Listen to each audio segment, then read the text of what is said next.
Bueno, vamos, lo lamento. Joaquín, salí de la pantalla vos. Ahí está. Bueno, lamentablemente tenemos que recurrir un poquito a la química, ¿sí? De los que estamos acá, realmente, Joaquín, yo me acuerdo que vos tomaste el nivel 2 del curso, vas a ver que esto te resulta mucho más amigable para poder entender cómo funciona. Eh, entonces, todo el mundo conoce la hidropesía como enfermedad en sí. Ahora vamos a ver las causas por las cuales puede llegar a aparecer la hidropesía en los peces. ¿Ok? Bueno, hay un principio de Arquímedes. ¿Alguien conoce el principio de Arquímedes? Que igualmente lo repasamos. No, no les voy a preguntar nada. Vamos por acá. Vamos a ver el principio de Arquímedes. A ver, si uno pone un objeto, se va hundiendo desde que se puso en contacto con el líquido, ¿sí? En este caso, la intensidad del empuje del líquido es menor a la del peso del objeto.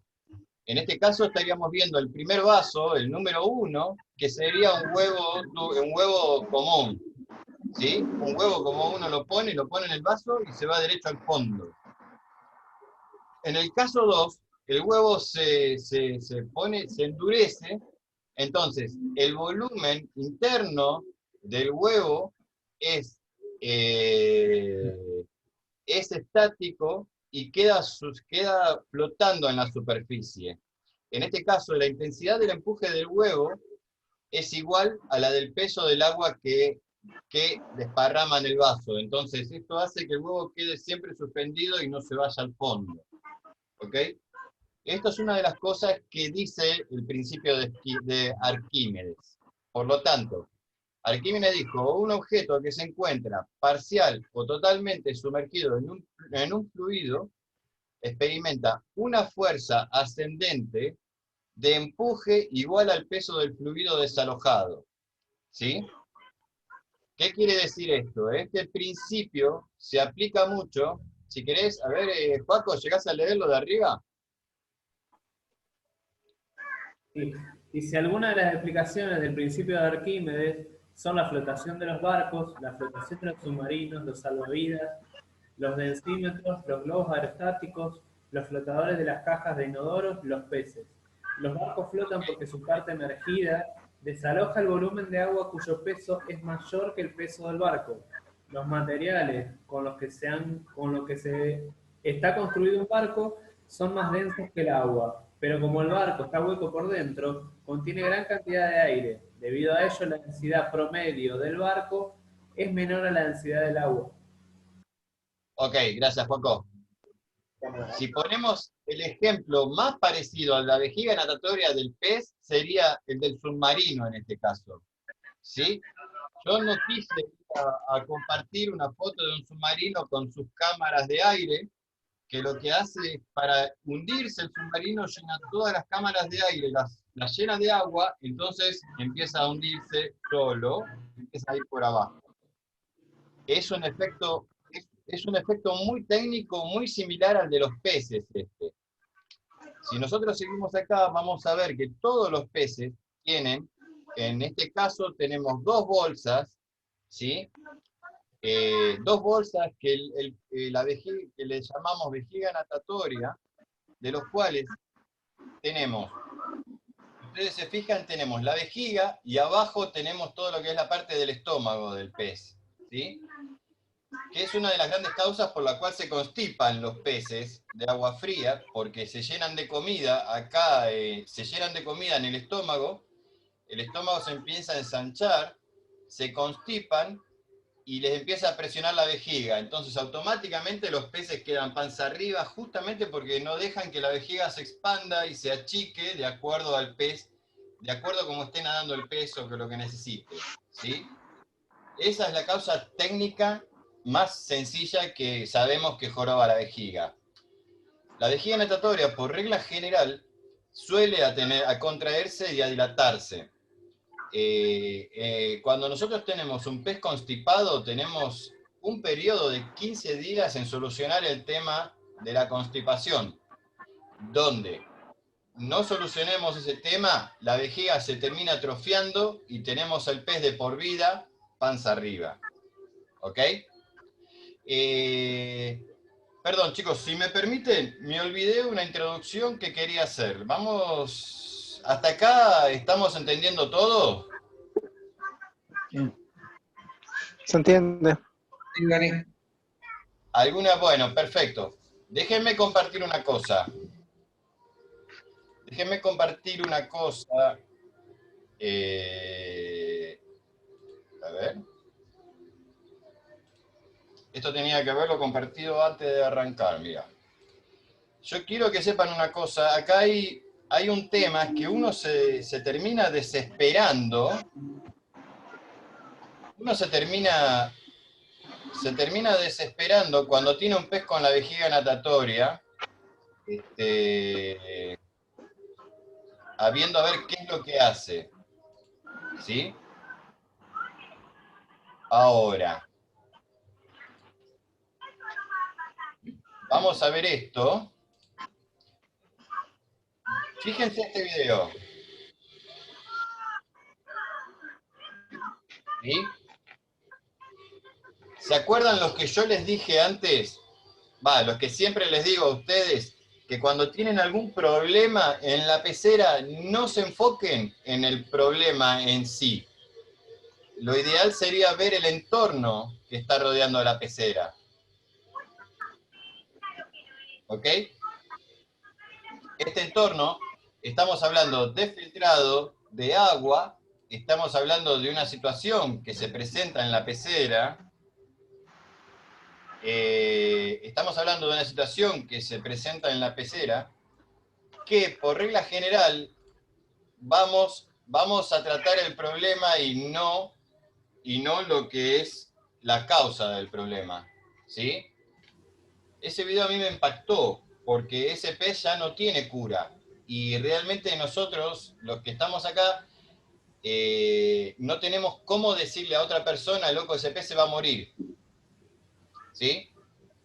Pero bueno, sigamos con esto. Todos los peces tienen estos sacos. Vamos a ir entonces. Prestenle atención a esto que está acá, que también tiene una importancia bastante fuerte, que es esto que está acá. ¿Ven este dibujito amarillo que le dicen AP de Weber? Sí. El aparato de Weber. Bueno, ese aparato que está ahí es el sensor que le indica a la vejiga cuándo tiene que subir, bajar, cuándo tiene que hincharse y cuándo no. Vamos de vuelta a la presentación, sigamos con la próxima. Y ahora.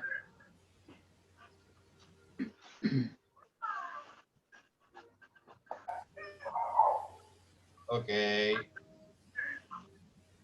Se colgó, chicos. Ahí vamos de vuelta.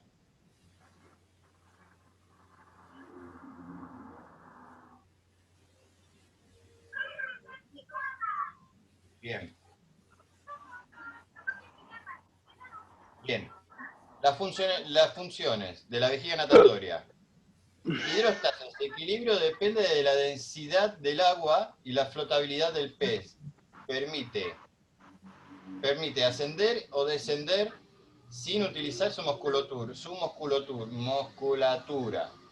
¿Ok? O sea que eso tranquilamente, sin que el pez nade, sin que mueva ninguna aleta, subiría y bajaría solo.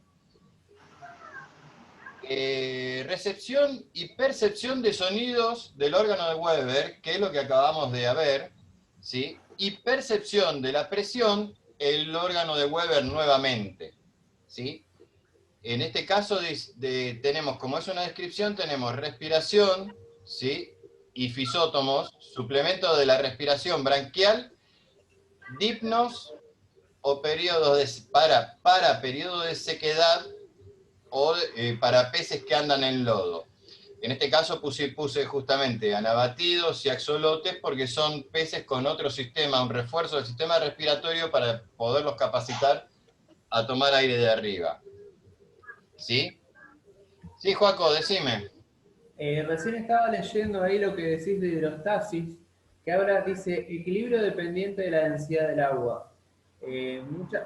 Como una cosa que me pareció importante, una vez que habíamos tratado una enfermedad de estas, y hablamos del tema de la sal, porque muchas veces la sal hace que equilibre, porque lo que uno tiene que lograr justamente es que la parte exterior, que sería el agua, con el interior del pez, haya un equilibrio. Por eso cuando pusiste la densidad del agua, me acordé de la sal también, que la utilizamos como tópico. Bueno, perfecto. Así es, pero lo que pasa es que ya cuando salta, a ver, cuando salta la hidropesía, ya medio como que la sal mucho no vamos a hacer. Si bien estamos No, no, modificando. no. Sí, pero me acordé de eso, de que el equilibrio interno y externo tiene que ser similar. Bueno, una de las funciones de la sal sería también un pequeño reinicio, ¿sí? Sí. De la vejiga natatoria y de la flotabilidad del pez. Pero no sé, yo a esta altura, bueno, habría que No, ver. ¿Quién era el que tenía siempre problemas con estos peces? ¿Vos, Javier? No, no, no. Alguno dijo que tenía siempre problemas con la vejiga natatoria de los peces. Yo ahora no Bueno, tengo ok. memoria. Sería, a ver, a mí me resultaría lógico saber que con un pez con problemas en la vejiga natatoria ponerle una carga de sal importante, cosa de ver de si podemos modificar algo con respecto a la vejiga. ¿Cierto? Sería un tema a comprobar. Yo ahí no tengo la certeza ni nunca lo probé. Esto salió ahora al aire. Pero es cierto lo que decís, Joaquín. sí, sí, Este, más que nada haciendo hincapié en lo que habla del equilibrio dependiente de la densidad del agua. Eh, exacto. Equilibrando las densidades tanto en el agua como en el organismo del pez.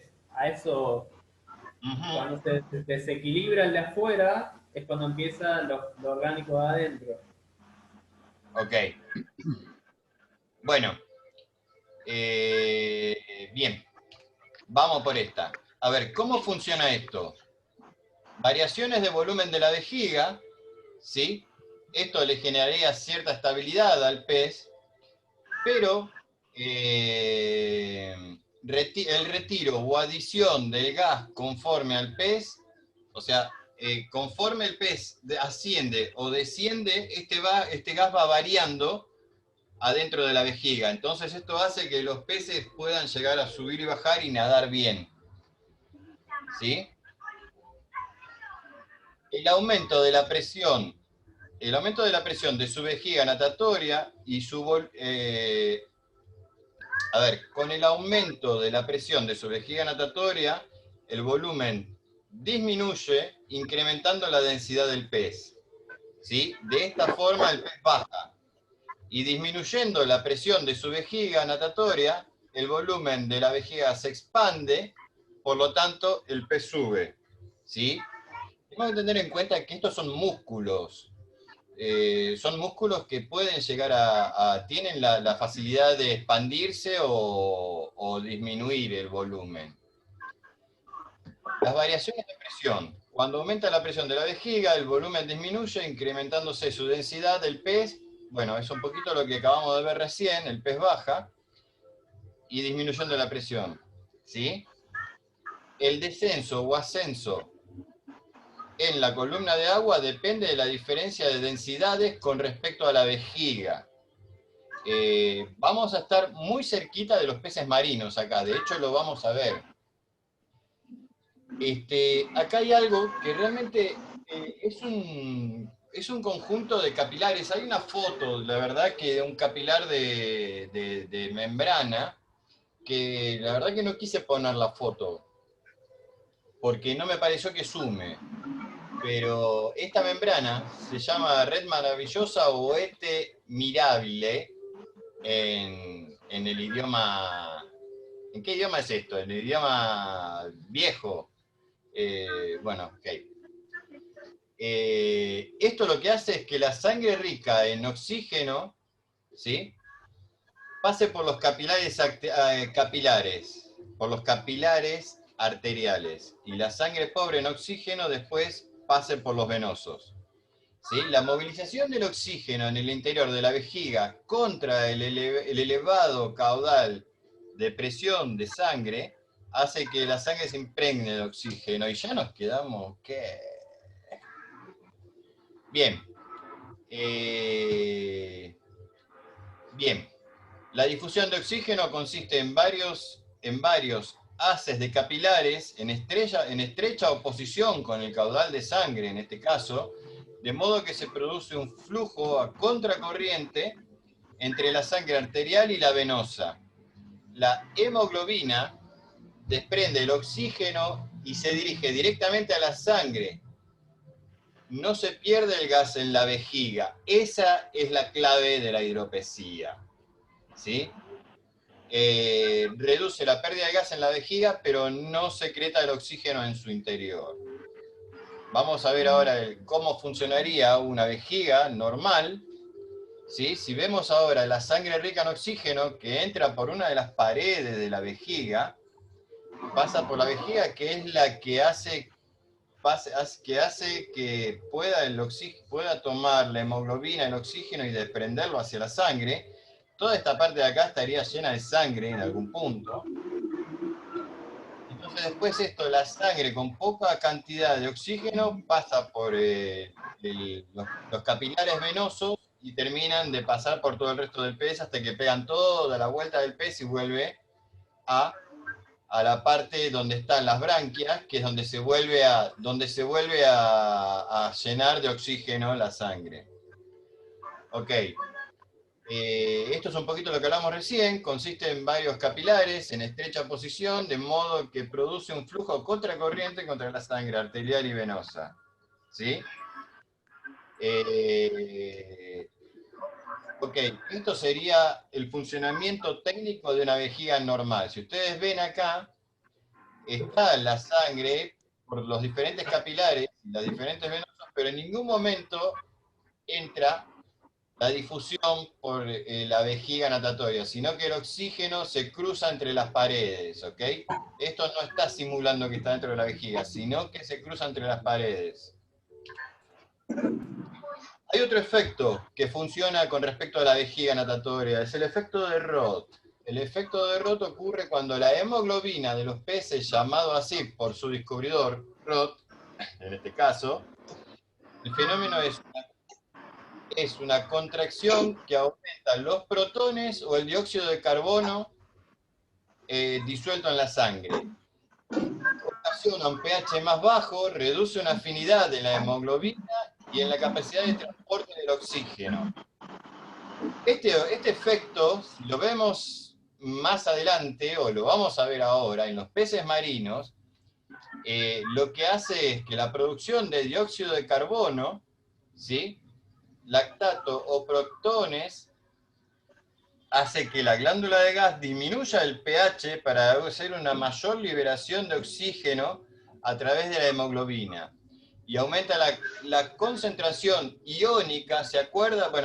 Bueno, Joaquín, vos te acordás de lo que es la concentración iónica de un líquido. Esto hace que aumente la concentración iónica y se produce una solubilidad de oxígeno. Esto es el efecto de Roth para peces marinos. ¿Sí? Epitelio secretor más oxígeno poco soluble difunde oxígeno en la vejiga. A ver, hablando un poco de concentración iónica, Joaquín, ¿vos me podrías decir cómo subir la concentración iónica o cómo potenciar el efecto redox para lograr esto? Echando sal. ¿Eh? Aumentando la densidad. Tenía que ver un poco con la densidad. La densidad y el caudal de agua. Acordate que cuando aumentábamos la densidad y el caudal de agua, el roce entre protones, ¿sí?, hacían que se concentre. Es un poquito el por qué nosotros le damos a una pecera, pónganle 200 litros hora y ahora la misma pecera marina tenemos que darle 1500 litros hora. Es que por eso, lo que hablabas recién de eso, el tema de se mide la densidad y la conductividad, para eso es que se utilizan seguramente la mayoría del grupo ha visto que muchos miden conductividad. Perdón, Joaquín. ¿Cómo es que miden las dos? Hay mucha gente que mide, antes de preparar, mide las dos cosas. Exacto, bueno. Densidad y conductividad. El TDS se usa para eso, es un aparato que te mide la conductividad del agua, pero fíjense hasta dónde nos tenemos que meter para ver el tema de la vejiga natatoria, ¿eh? Les voy a mostrar y ya cierro, por el momento, por esta charla, cierro lo que es la parte de cómo funciona la vejiga. Esta es una vejiga natatoria de un pez marino. Fíjense en lo que les dije, capilares arteriales, entra al caudal de sangre con oxígeno, pasa por el resto de los capilares que hacen que el oxígeno se disuelva en la sangre, pero el capilar venoso tiene una conexión de dióxido de carbono para bajar el pH de la columna de la vejiga. ¿Sí? Esto hace que refuerce la cantidad de oxígeno, disuelta en la sangre del pez, ¿sí? Creando oxígeno a través de la glándula del gas. Este es el intercambio, ¿sí? A contracorriente por el dióxido de carbono, pero no del oxígeno. O sea, lo único que hace es bajarle el pH a la vejiga para que pueda seguir absorbiendo oxígeno del agua. Por eso es que los peces marinos tienen una respiración más agitada que los peces tropicales. Quizás están más activos justamente porque necesitan hacer esto.